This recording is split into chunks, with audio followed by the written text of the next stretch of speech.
2023లో మీరు మేము పోటీ పడ్డాం, కానీ అధికారం మాకిచ్చిండ్రు. 2029లో మళ్ళీ మాకే ఇస్తారు. కాకపోతే ఆ ఎల్లా సిద్దిపేట నుంచి ఎమ్మెల్యేని గెలిపించండి. సిద్దిపేట నుంచి గెలిచిన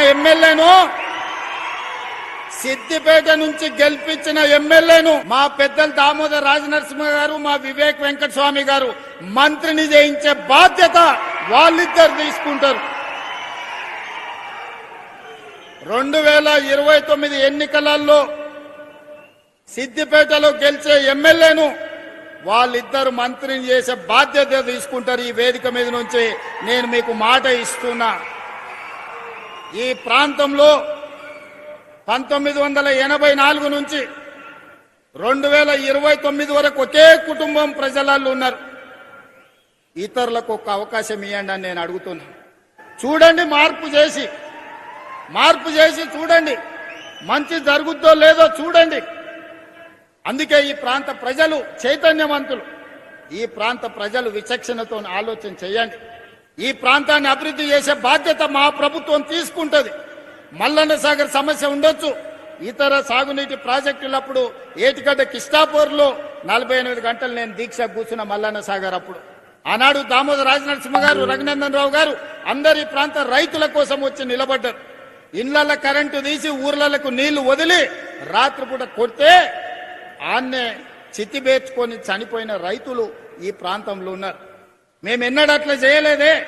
రైతులను ఒప్పించి, రైతులను మెప్పించి, నష్టపరిహారం పెంచి మొన్న నారాయణపేట కొడంగల్ ప్రాజెక్టు కడితే ప్రజలు అడిగితే 14 లక్షలు మేము ఇస్తామంటే కాదంటే 20 లక్షలు పెంచి 98.5% రైతులు లైన్లో నిలబడి ప్రభుత్వానికి భూమి ఇచ్చినాకనే నారాయణపేట కొడంగల్ ఎత్తిపోతల పథకాన్ని పనులను నేను ప్రారంభించిన.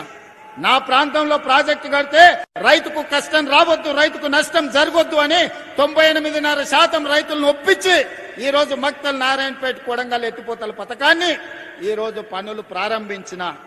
మరి అదే ఏటిగడ్డ కిష్టాపూర్ గాని, రంగనాయక సాగర్ గాని, లేకపోతే కొండ పోచమ్మ కట్టినప్పుడు రైతుల పట్ల మీరు వ్యవహరించిన తీరు ప్రజలు చూడలేదనుకుంటున్నారా?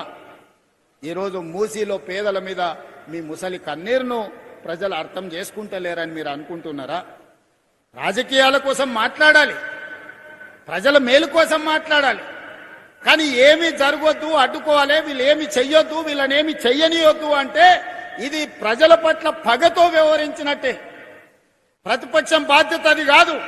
ప్రతిపక్షం బాధ్యత ప్రభుత్వానికి సూచన చేయాలి, ప్రభుత్వంతో ప్రశ్నించాలి, అవసరమైతే ప్రభుత్వంతో కొట్లాడి పేదలకు ఏ విధంగా మేలు చేయాలనో ప్రయత్నం చేయాలి తప్ప మేము అడ్డుకుంటాం, మేము అడ్డం బండుకుంటాం, నేను నిన్ను ముందుకే పోనీ అని అంటే ఎట్లా మీరు ఒక్కసారి చెప్పండి. పోనీ అని అంటే మీ సోదరుడు ఊరుకుంటాడా? మీకు తెలియదా?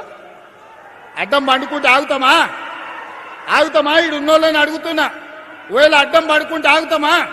20 నాడు అడ్డం బండుకున్నారు కదా, అడ్డం బండుకుంటే దాటుకొని రాలేదా? ఇవాళ ముఖ్యమంత్రి సిద్దిపేటకు రాలేదా? వస్తాం కదా. మీరు అండగుంటేదో పెద్ద సమస్యనా? ఇవాళ కూడా నేను చెప్తున్నా, మళ్ళా 29లో వస్తాం, సిద్దిపేటలో సమావేశం పెడతాం, సిద్దిపేట నుంచి గెలిచినోని మంత్రిని చేసి ఈ ప్రాంత అభివృద్ధికి అవసరమైన నిధులు ఇస్తాం. ఆ నిధులలో మా వాట మేం తెచ్చుకుంటాం. మోడీ గారిని అడిగేది ఉంటే మోడీ గారిని అడుగుతాం. అదృష్టం బాగుండి రఘునందన్ రావు గారు పెద్ద పొజిషన్లు ఉంటే ఆయన సహకారం కూడా తీసుకుంటాం. ఎన్నికలు వచ్చినప్పుడు చేసే పని ఎన్నికలప్పుడు చేస్తాం, ఓడగొట్టాల్సిన పని ఓడగొట్టేటందుకు చేస్తాం. ఒకవేళ మీరు అభిమానించి గెలిపిస్తే పెద్ద కుర్చీ వస్తే మన రాష్ట్రానికి నిధులు తెస్తాం. నాకెందుకే సిగ్గు బేసిజము?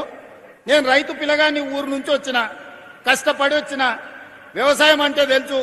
ఏ చెట్టుకి ఏ పురుగు పడుతుంది, ఏ పురుగు పడితే ఏ మందు కొట్టాలనో తెలిసినోని, తెలియకుండానే ఇంత దూరం వచ్చినా.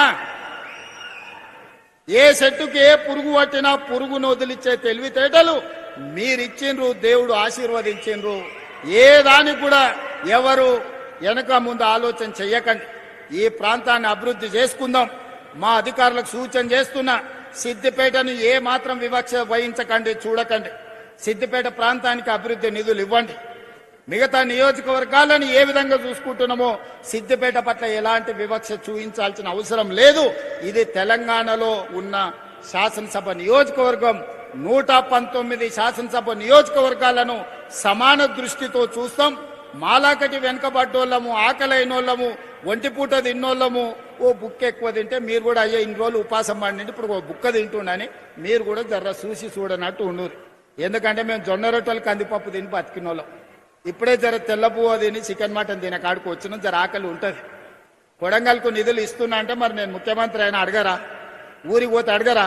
ఏం తెస్తావన్నా నిన్ను ముఖ్యమంత్రిని చేస్తున్నారు, ఏమన్నా తెచ్చినావంటే నేను ఏమన్నా చెప్పాలి కదా.